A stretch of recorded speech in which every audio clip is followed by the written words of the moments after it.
ladies, welcome to another episode of the Wealthy Woman podcast. I am your host, Rebecca Barr, and I'm super excited to be back for recording another podcast episode. It's been a minute.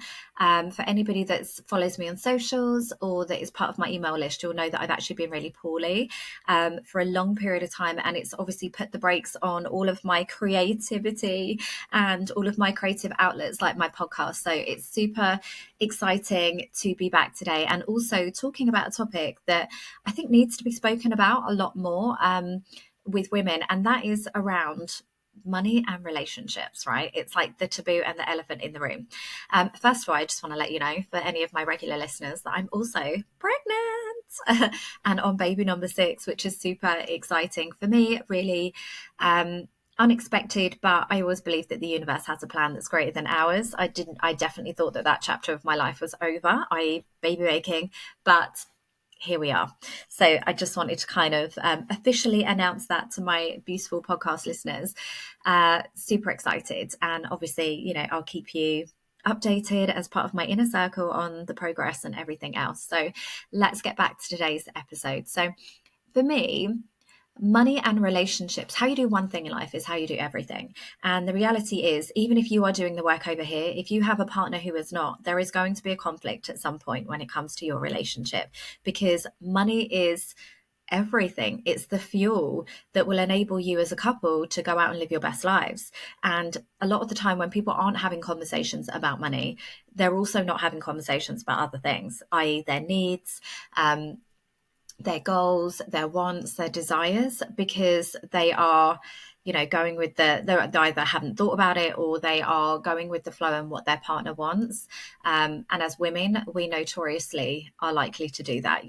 So many, friends and family and women at work that I've kind of, networked with and connected with over the years, it's like, once they are in a relationship, their whole identity goes. Like, they're no longer as motivated as they used to be. They just go with whatever their partner wants. They'll relocate. They'll, give up on the dreams. And obviously part of that, can be having children and feeling that you need to choose and you need to sit your time out and you need to sacrifice a little bit when you have kids. Obviously, hopefully I can be inspiration that you don't need to do that.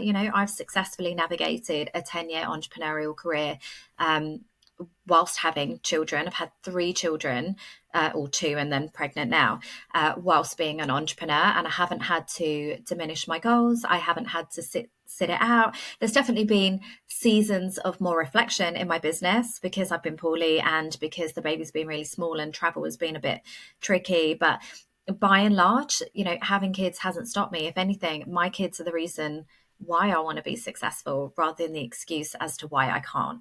And equally before that, I had a very successful corporate career, and that was, before, during and after, having kids. So there needs to be more of a conversation around that as women. We don't have to choose, and you wanting to still maintain an element of creativity and passion and motivation and potential that sits outside of children, and that hat that you wear as a mother, like, that's okay. We need to normalize that that's okay. No one's losing out. No one's, missing out in any way. Like, my kids, if anything, we have an incredible relationship. And I think a lot of that is because, I am busy.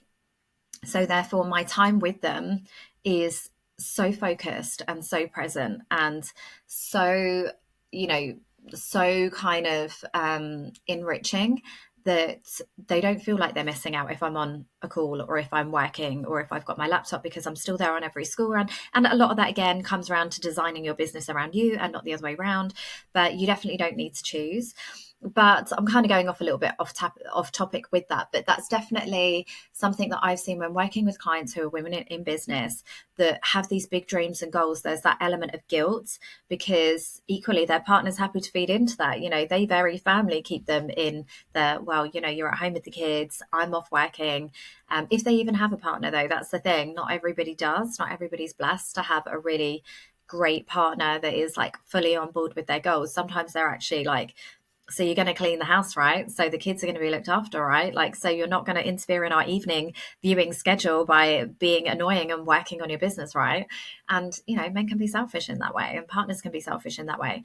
So I've seen this a lot with women who are essentially sacrificing their potential and their goals and their dreams because either their partner is not necessarily supporting them, or they have a whole level of guilt that comes with like being a mother, where they feel like they can't have both. They're severely limiting their potential to make money in their business because they're just focusing on like pocket money businesses that's just going to give them a little bit of disposable cash for themselves, or side hustles that mean that they don't really have to take any time away from their everyday life.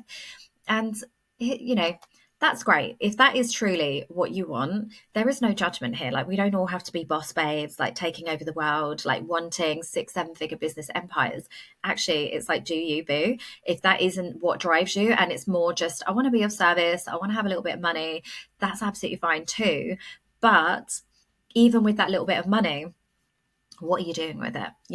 And that's the thing that I see most, that is the biggest shame, because women aren't being astute. They're not educating themselves. They're not taking risks. They're not investing in their future. They're not claiming their financial worth. They are self-sabotaging at every turn their opportunity for financial independence and empowerment.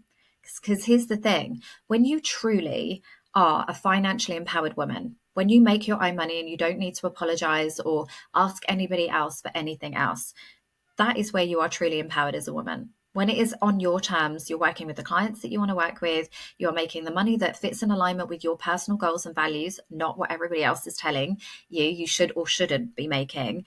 And you are able to, invest where you want to invest and grow a team and do your damn thing your own way. That is where you are truly an empowered woman. If you are still having to ask your partner for permission or reduce the hours that you can work because of all these expectations from everybody else on you as a woman, as a wife, as a mother, then you aren't really an empowered woman. You are still very much that subservient version of you who is at the mercy of everybody else in the universe.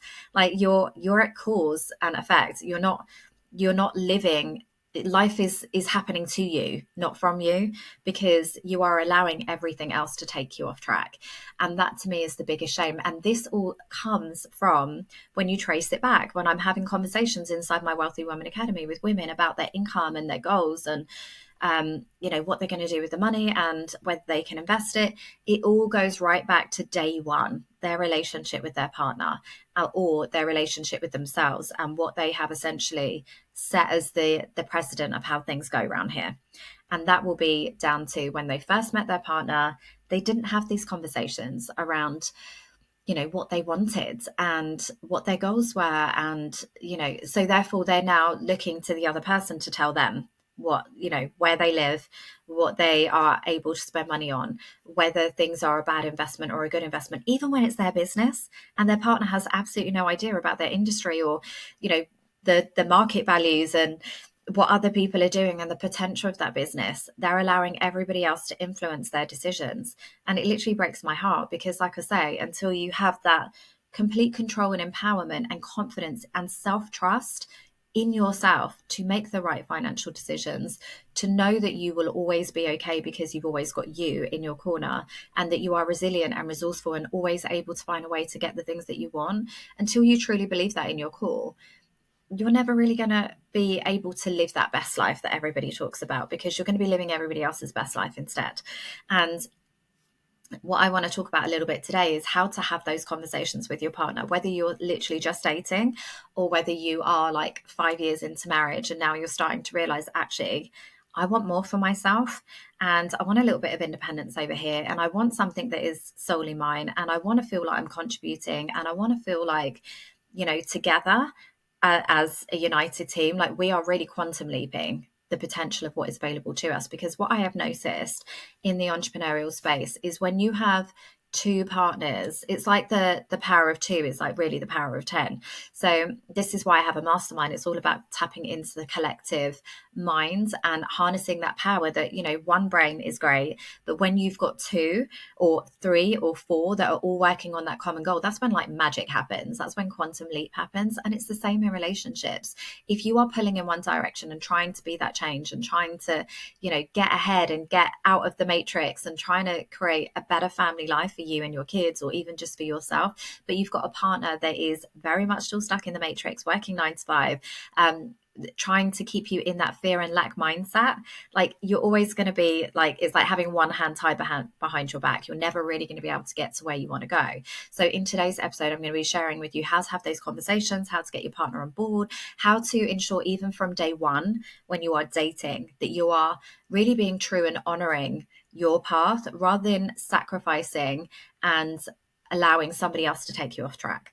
So hopefully that is of interest to you. So here's my experience with dating and relationships and money. So obviously, as a money mentor, the work never ends, and it will be the same for you. It is not a one and done when it comes to money mindset. You will always be continually working on yourself and holding up a mirror and uncovering the beliefs that no longer serve you, may have served you at one point, but don't serve you anymore. And that is a continual process of self-reflection. So as part of my journey, I've realized that my particular brand of self-sabotage was meeting men that weren't necessarily emotionally available, because how you do one thing in life is how you do everything, and where, you know, needed saving in some way, you know, projects, people that were broken, or I could identify opportunities to help them. That was because of my own self-worth, and what I felt I needed to bring to the table was like this savior element where, you know, and I used to get that feedback where it would be like, oh my God, I'm so lucky to have you. Like you're way above like my station, like punching above my weight type thing, because you're so accomplished, you're so motivated, you're so this, you're so that. So therefore I would kind of take them on that journey, you know, put my heart and soul into up leveling all aspects of their life, you know, and this has just been common throughout. And either there would be resistance because they just wouldn't want it, and they're like, I don't want a mum, I don't want somebody who's going to try and change my life, or they would absolutely like, let's go, you can do all the work, do all the things, you can heal me, save me, and pour all your time and energy into me. But then at some point I would then turn around years down the line and be like, I'm really like dragging a dead horse right now. Like if we were both on the same page, if we were both as motivated, if we were both like pulling in the same direction, we could like double the results that we could create. But the reality is that that was never going to be that person. Like, and I knew that from the beginning. And it was like, what part of me was attracted to the person that wasn't motivated, that wasn't inspirational or inspiring? It was the parts of me that felt like I was only worthy of somebody that would be kind of in awe of me. You know, it was, and it wasn't fair to them and it wasn't fair to me. And I remember on a first date actually with a guy that I literally went through all of his finances because I can't help myself. I've always been a mentor, a coach, a healer, somebody who's wanted to make things better. It's in my human design to improve things for others. And, you know, within that time frame, we'd sorted out all of his direct debits. He had all of these bills that he was paying and he didn't realize, and paying for old TVs and things on finance that he didn't even have anymore. And I saved him like hundreds of pounds. And obviously from there, it was like, wow, I'm onto a good thing. This girl is going to sort me out. Like she's going places. I want to be part of that journey. And like I say, it meant then that, you know, when it came to nice holidays and things that I wanted to do, I'd have to be the one that would have to pay the majority of that. Otherwise it wouldn't happen.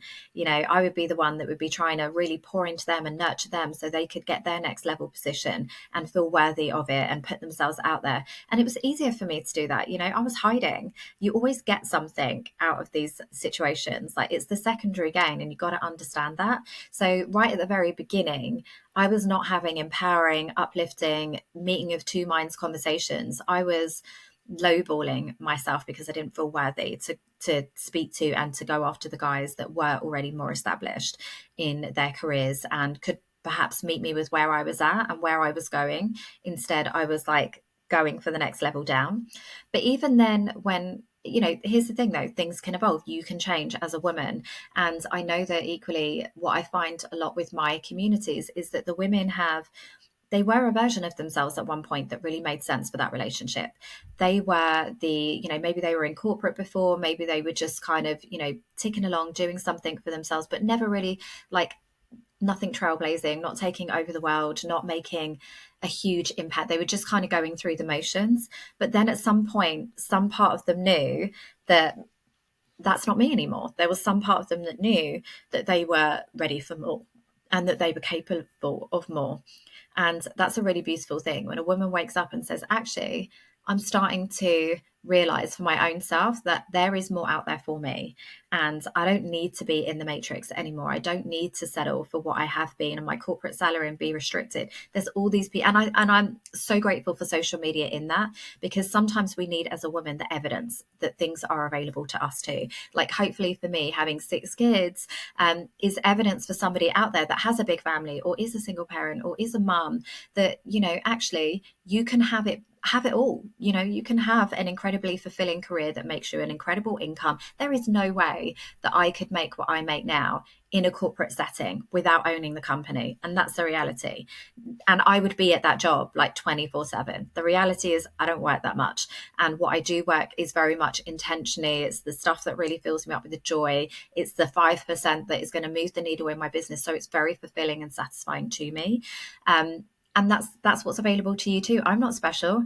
I'm not any more kind of, accomplished or talented than anybody else. If anything, I was always the girl that would tell you that I don't have any talents. I'm like a jack of all trades. There's innate things in my human design that, yes, I'm naturally good at that other people maybe aren't, but I'm not particularly exceptional in anything. I'm kind of a bit of everything, and I'm a manifesting generator, and that is part of our human design, is that we're just good at lots of different things, but not a master of particularly anything. So if I can do it, and with my circumstances and my restrictions on time and energy and my lack of support, I don't have a big family. I don't have anybody that helps me with my kids. It is literally me, myself, and I in that respect.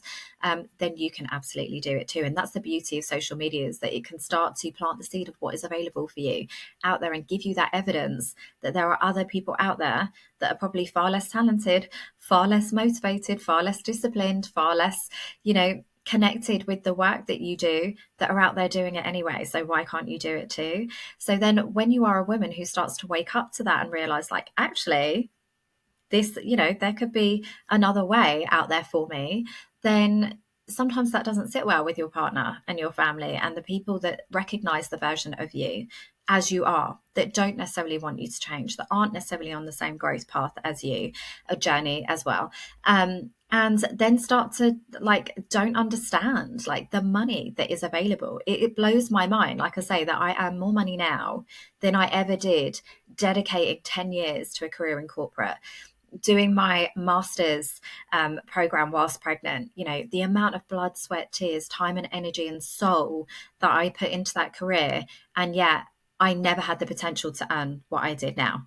And I put so much of that in, and then now I can do my business, and purely from a place of love, purely from a place of service, purely from a place of these are my innate gifts and talents, and earn an incredible income that supports me and 6 kids, in London, in the most expensive part of the country to live in a beautiful home, and go on nice holidays and all of the things. That to me blows my mind. So that reality, when you've got a then partner who is still doing a 9 to 5 or still trading time and energy for money, that hasn't necessarily had the exposure that you have to the big wide world of what is the abundance that is available to you, there's going to be conflicts in that. And it's about having those conversations rather than just tolerating and putting up with and building up this secret resentment for feeling like, oh, they're not supporting me, they're not it's like they're dragging me back, trying to hold me back. It's about having compassion for that. It's about recognizing where that motivation comes from, but then also having these conversations with your partner where it's like, what's going on? These are my goals. These are my dreams. This is how it's going to support us as a family and as a couple. I really need you to be on board with that. And it comes down to having conversations around what is it that we both want? So when I work with clients to build out their intentional spending plan, so I just did a video on this a second ago, but essentially it's not always about how much money you've got. It's also about what you're doing with it. And it's about the intentionality behind what you're spending and what you're not spending. And then what you're doing with the overflow and abundance, i.e. investing that either into your business growth or into stocks and shares and investments and building up a portfolio. And as a woman, we have a responsibility to start to become educated in that and not allowing partners and parents and professionals outside of ourselves to have control over our ability to build wealth. We need to start reclaiming that power and calling it back to ourselves by empowering ourselves and not taking the easy way out. Yes, it might be hard. Yes, you might have to ask stupid questions. Yes, you might need to do a bit of work. But when you feel really empowered in the decisions that you're making with money, like that's when you truly become a financially empowered woman, in my opinion.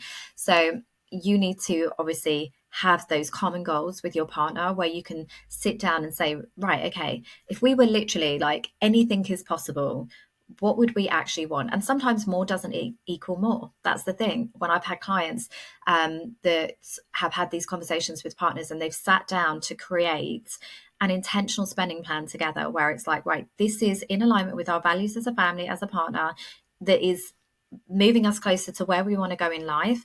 What they've realized is they actually don't necessarily want a bigger house or an extra car or, even more kids or, more. What they want is less so that they can have more freedom.